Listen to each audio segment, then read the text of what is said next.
Hello my dear friends, this is our last video where I am going to explain you what should be the practical action plan by a dentist while working in dental clinic after the lockdown period, as many of us are confused that how we are going to treat people because they may be a asymptomatic carrier. So I am going to explain you how we can screen out or what precaution we should take if someone have contacted you for appointments, or if you have appointed some patients before lockdown and now you want to see those patients after lockdown. First of all, call them and take their screening on telephonic interview, and if they have any symptoms which is suggested a coronavirus infection or COVID-19, tell them to take rest at their home or to contact with the nearby medical facility, and you should not entertain that patient in your clinical setup. And again, if that patient seeks some medical emergency treatment, now there is a difference between urgency and emergency. So if that patient met with some accidental trauma, or if that patient is having some space infection,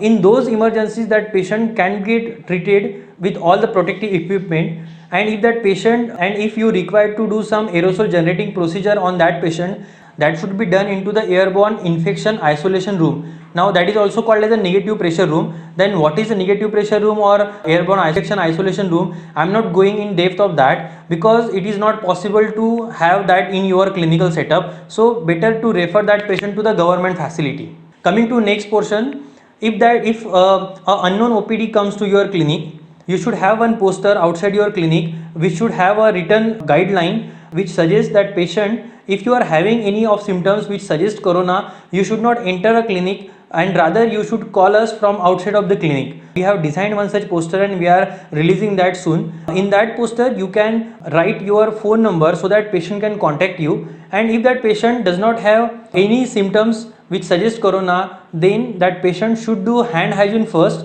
For that you have to make it sanitizer or hand rub available outside your clinic, and then allow patient to enter inside your clinic, and tell that patient wear a mask or at least a handkerchief, keep proper physical distance from other patient, and instruct that patient strictly not to touch any other object including his or her mobile. Now after this, your receptionist should screen that patient with the help of one screening examination form that we are also providing. Along with that, we are providing corona consent form. After a screening, if you are feeling that patient is okay with you, you have to take sign on that screening history from the patient as well as on a corona consent form, which we are going to provide into the three language, that is Hindi, English and Marathi. This is because there are some evidences where patient claims to the hospital or healthcare workers that they got this infection from because of them. So you have to ensure your safety, legal point of view as well as coronavirus point of view, and then you have to work on that patient.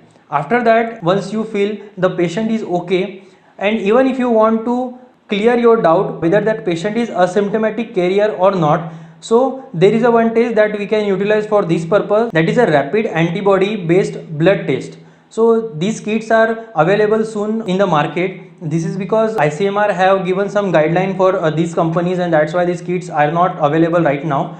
So these kits will be not much expensive. The price will be around 380 to 400. So if ICMR and government allowed us, we can use this kit to evaluate or to rule out asymptomatic carrier, and if we are able to do that, it will be a very easy for us to work confidently on these patients. So now next strategy is how to work on this patient. So guys, one thing that I want to mention here, if any patient is there who was suspected or who was in home quarantine or who was diagnosed with COVID-19 positive test, then how to work on those patients, because now that patient is out of home quarantine or incubation period, so how to work on that patient. So according to CDC guideline, those patient who was in home isolation, you can see those patient 3 days after all the symptoms are over, means that patient should have a resolution of fever without any medication since last 3 days, or at least 7 days should be over since the first symptoms has occurred. Or if someone is there who has tested COVID-19 positive, for those patients at least 7 days should be there from the day of first COVID-19 positive test, and after that there should not be any symptoms in that patient. So these are the CDC guidelines for those who are confirmed. If you come across any such patient who is showing symptoms towards a COVID-19 or coronavirus infection, you have to send that patient back to home if the patient is okay health wise. If there is any respiratory illness, you have to send that patient to the nearby government facility. After that, you have to disinfect or you have to discard all the equipment or the material available within the 6 feet of that patients. So for disinfection, you can use the EPA registered or product or those disinfectant which are approved by EPA in their list N, which is dedicated for disinfectant for use against coronavirus. So next point of concern is, now you have screened your patient properly, you have taken a proper consent case history, and now you want to start working on that patient. So still, if you are having a doubt that this patient could be a suspected, could be a carrier of coronavirus, as it is estimated to have around 80 crore asymptomatic carriers in India by the time of December. We have to take this precaution while doing aerosol generating procedure on these patients. So after completion of your procedures in one patient, how much time should be there before working on to the next patient? So as I told into the aerosol chapter, that was once we have generated aerosol through the procedure, it remains suspended for at least 30 minutes inside a room. Apart from that, there is a one more point of concern is how much air exchange occur into the dental operatory per minute. So according to the FDA guideline, at least 20 air exchange should be there per minute to maintain a clean room, but studies have shown that only 8 to 12 air exchange per minute can occur into the dental operatory, as we don't have a proper air purification systems or proper ventilation system inside a dental clinic. So while doing this procedure, you have to keep your AC off. After that, by considering this formula that 8 to 12 air exchange will be there in any dental operatory, there are studies which show in case of tuberculosis patient, we need at least 30 minutes to remove 99% contaminant from the room. So we can consider the same formula and we can keep 30 minutes to 60 minutes time gap between the two patients if you are working with aerosol generating procedures. And if you are working with aerosol generating procedure and after that you just have to do OPD on the next patient, still you have to keep that room vacant for at least 30 minutes if you are suspecting anything like a coronavirus, and your staff should not be there for that 30 minutes without any PPE or without any mask in that room. So it will help to prevent respiratory tract infection from those aerosol in your operatory, as well as it will prevent cross contamination from one patient to another patients.